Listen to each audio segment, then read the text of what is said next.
Alright boys, one of y'all needs to come to life. Cause I got some enemies. Bolt your doors. Lock your windows. It's not the boogeyman. It's Side Hustle Cinema. Welcome back to the channel, Side Hustle Cinema here. And today we're going to be reviewing the first episode of the Chucky TV series. Came on last night and it was great. I've been waiting for this for a long time and it didn't disappoint. So I hope you guys watched it. If not, this episode will have spoilers, so you might want to go watch the episode and then come back and check out the video, because we're going to break it all down and we're going to talk about what might be coming up in the next episode and just kind of what to expect in the series overall, what I liked, what I maybe didn't like, and we're also going to keep a kill count going for the entire season, because I'm going to come back every Wednesday and do a review of each episode. There's 8 episodes to the season, so I'm going to be here all season long covering it. So if you want to check it out, make sure you subscribe to the channel and keep tuning in for each of these episodes. But this episode finds us in Hackensack, New Jersey, and this kid Jake Weber, he ends up picking up Chucky at a yard sale. Now Jake Weber's the main character in the show, and man, does he have it rough in this episode. I mean, this kid goes through a lot. He's 14 years old. His mom just died in a car accident. He lives with his dad. His dad's not dealing with it well. His business is struggling. You know, they're having money issues. The dad turns to alcohol, and the kid pours his time into his sculptures that he makes out of doll parts, which is why he picks up Chucky in the first place at a yard sale. He was looking for more doll parts for his sculptures. The kid is also, you know, trying to come out of the closet, you know, as being a gay kid, and his dad is literally trying to shove him back in. He doesn't want to have any part of that, and you know, he voices his disapproval quite a bit. So the show did a really good job of having you feel this kid's pain. I mean, this kid is really having a hard time. He's really struggling. And the people around him are so toxic. I mean, it can't be easy for this kid. They did a real good job, you know, painting this picture for you. Which leads me to, you know, some of the things that I liked about the episode was they did a really good job of developing these new characters quickly. We got to know, you know, pretty much the entire new cast that's going to be in this show. You also meet his dad's brother and his family, which is also played by Devon Sawa. He plays both Jake Weber's dad and Jake Weber's uncle. They're supposed to be like identical twins, and they're, you know, polar opposites. You know, Jake's uncle is this rich, you know, successful guy, and his family, you know, is kind of that perfect family. His cousin Junior Weber hates him and also torments him. You know, he torments Jake and you know, makes fun of him for all kinds of things, but he brings up the gay thing a lot. So, you know, he's just constantly being tortured by the people who, you know, should be supporting him. And Junior's girlfriend might be the worst one of all. I mean, his girlfriend Lexi, she's just a horrible person throughout the whole episode. I mean, just a real bitch. Just you know, picks on Jake every chance she gets. She was just all around a horrible person, but you know, she's kind of that princess character, and I guess she gets away with it a lot. One of the other things I really liked about the show is the atmosphere that was created. I like the time of year it is. You know, it's fall. You can tell it's like almost Halloween. You know, you got the leaves turning, and you know, there's some like Halloween type decorations up in Jake Weber's room. You know, he's got like these orange lights and stuff. It's got like a real Halloween feel to it, and I also appreciated that. I also really like the look of Chucky in this. You see him right away. He's in the movie quite a bit as the doll character, and he does turn into Chucky, you know, a few times during the episode. And I mean, it's really the best he's looked in a long time. Of course, this doll was modeled after the doll from Part 2, and it's really one of the better ones that they've done in a long time. So, you know, the look, the feel, the character development, they really got off to a great start.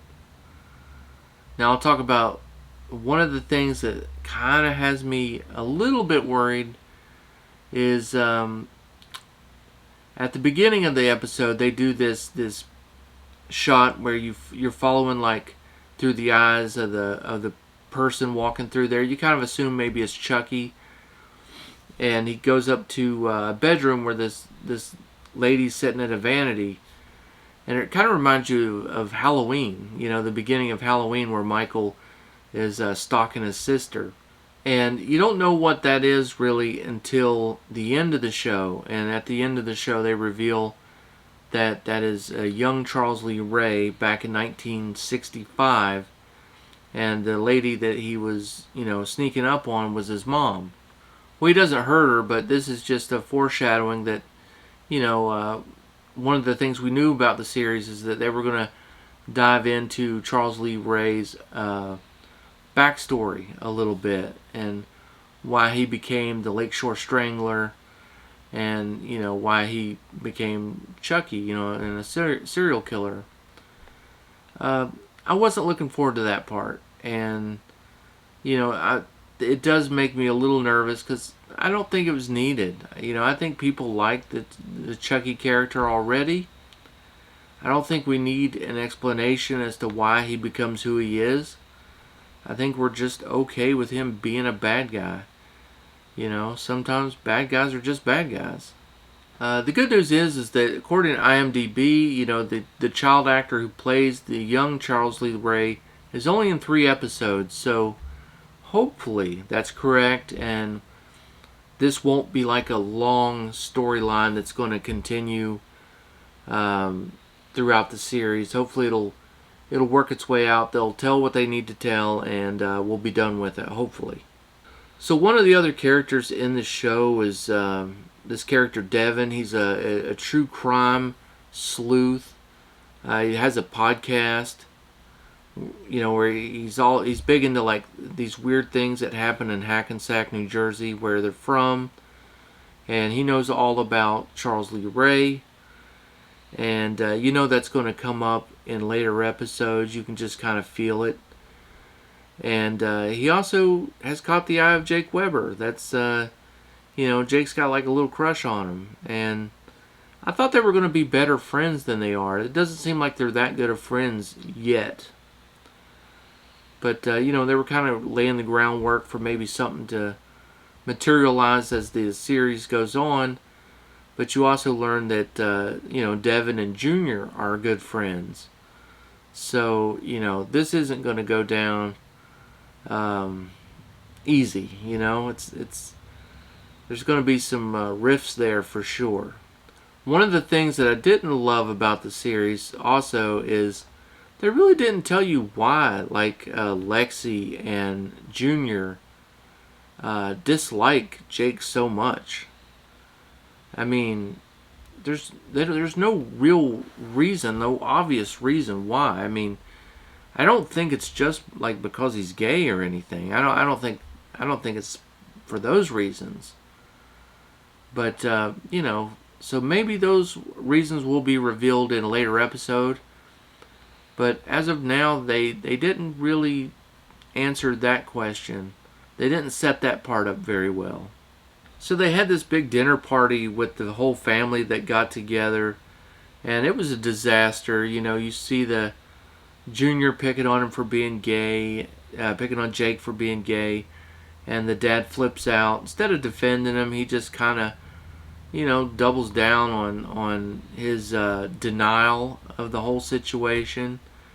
Andy Warhol once said, just because something's been thrown away doesn't make it garbage. Wasn't Warhol gay too? Junior, stop it. What? It's the 21st century. It's cool to be gay now. Right, Jake? It's a non-issue. Yeah, it's like being left-handed or vegan.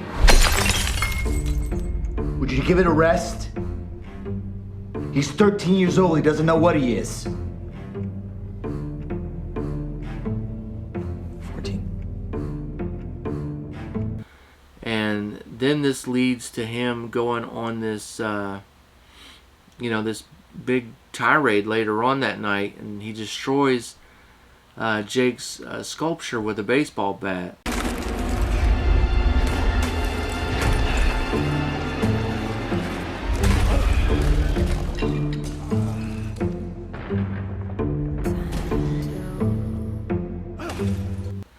And man, that one rips your heart out, because you can just see the anguish on Jake's face when his dad's just, smashing up this sculpture.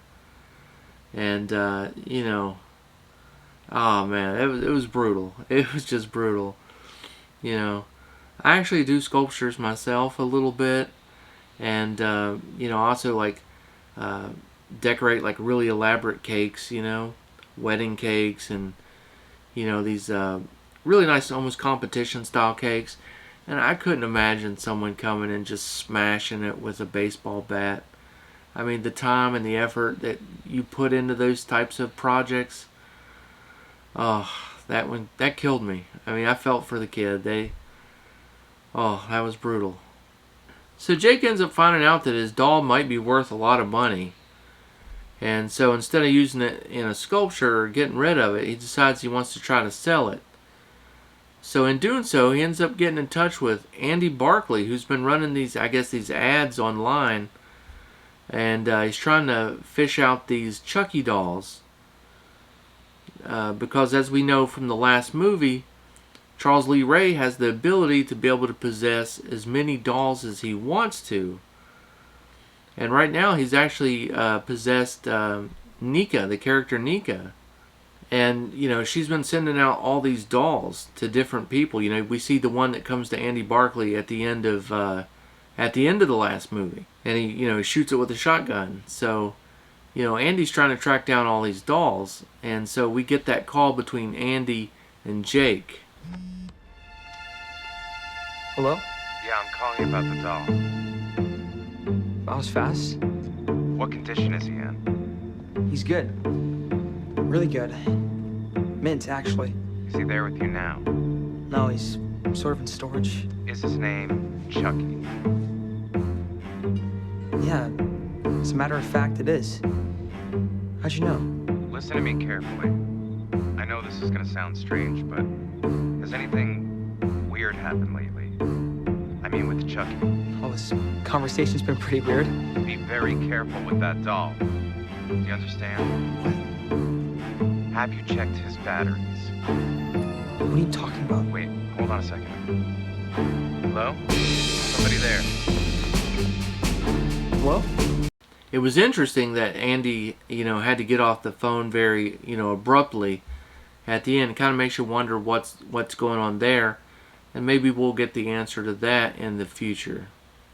I have a feeling the next episode is really going to focus on a lot of that backstory of Charles Lee Ray. I think they're going to, the setup at the end of the first episode here kind of led you to believe that they're going to dive into that quite a bit in the next episode.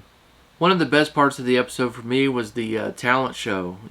Jake actually gets a little bit of revenge on some of the people who've been, tormenting him and picking on him. And with the help of Chucky, of course. And that was pretty fun. That was one of the better moments of the episode. But he ends up getting suspended, and that sends the dad into another tirade. And this time he ends up, smacking around the kid a little bit. And that's when Chucky comes into work. Oh, it is time for the Chucky kill count.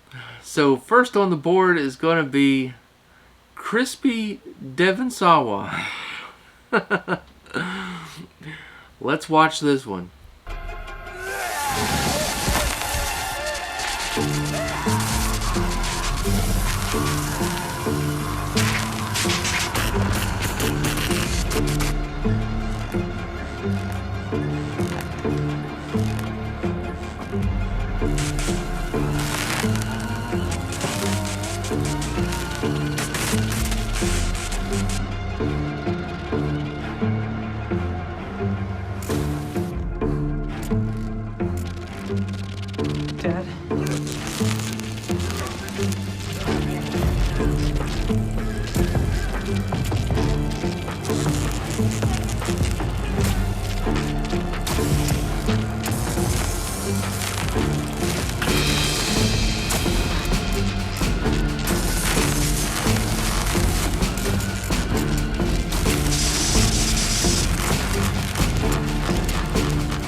It actually wasn't the best kill. I mean, it was a little bit goofy. That's a ridiculous amount of water that Chucky was like, you know, throwing up. How he has that much water in him, I have no idea. But you know, it looked pretty. It looked okay, you know, but it was a little bit goofy. It couldn't be a slasher kill because they needed it to look like an accident for the story. You know, because they needed to get rid of the dad, and it couldn't be like a murder scene. It needed to look like an accident, and so you know they went with the electrocution. So Crispy Devon Sawa is the first on the kill count board, and yeah, hopefully there's many more to come. So after the death of Jake's dad, you know, we now find out that Jake's gonna go and live with the uncle. And of course that means he's going to be living with Junior as well.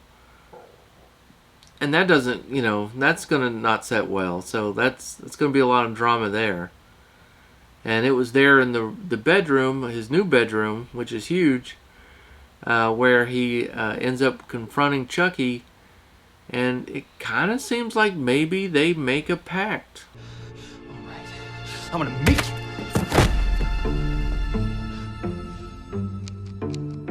Hi, I'm Chucky. And I'm your friend to the end. Heidi fucking ho. Ha, ha, ha. Holy shit. I know. You killed him. You really did it. We did it, Jake. I didn't want him dead. What did you think I was gonna do? Ask him for a hug? He got what he deserved. He wasn't always like that. When I was younger, he was really cool. I know an asshole when I see one. After my mom died, he just couldn't deal. Oh, I thought we were talking about the cat. Gosh, Charlie Ray. But my friends all call me Chucky.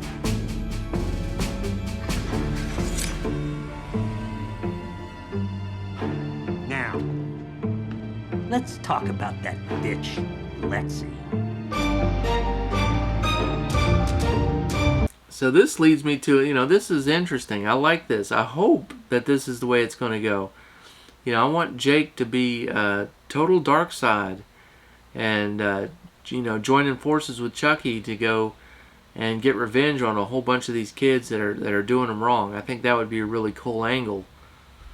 I kind of don't think that'll end up being the angle. He'll probably go along with it for a little bit, and then his conscience will win out, and then he'll probably try to stop Chucky. I mean, that's the typical way it would go, but it would be cool if it went the other way. Just full Darth Vader, you know?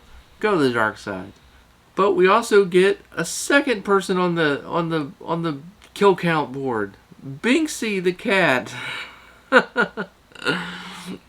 Now, we didn't actually see Binks die, but, you know, we see like a little piece of Binks. No one ever starts that way,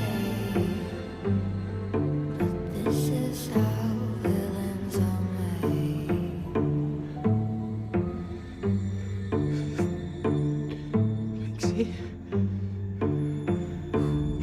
And then, of course, Chucky delivers his message, you know, about the cat, the one-liner. And, yeah, so we got Crispy Devon Sawa and Binksy the cat. So we got one human, one cat. That's pretty good for episode 1. So it looks like in episode 2, you know, Lexi might be in trouble because she made it on Chucky's radar. And, you know, he's not happy about it. So, you know, can't wait for episode 2. I definitely want to see what this backstory is going to be like. I want to see if Chucky goes after Lexi. I want to see if any more people end up on the Chucky kill count. And I want to, well, I just want to see, like, are any more of the Andy Barclays going to show up? We know Kyle's going to end up being in the episode as well. Jennifer Tilly. Will we get any more of those characters coming in? Can't wait for episode 2. So join me next Wednesday, and we will dive into episode 2 when we break it all down. So if you like this episode, hit the like button. If you haven't subscribed yet, please subscribe. It really helps out. Leave a comment down below talking about anything we talked about in today's show. Did you enjoy the episode? What do you think is going to happen in part 2? And I think they did a good job. They're off to a great start here. Can't wait for episode 2. So until next week, have fun, stay safe, keep watching those movies. We'll catch you on the next one.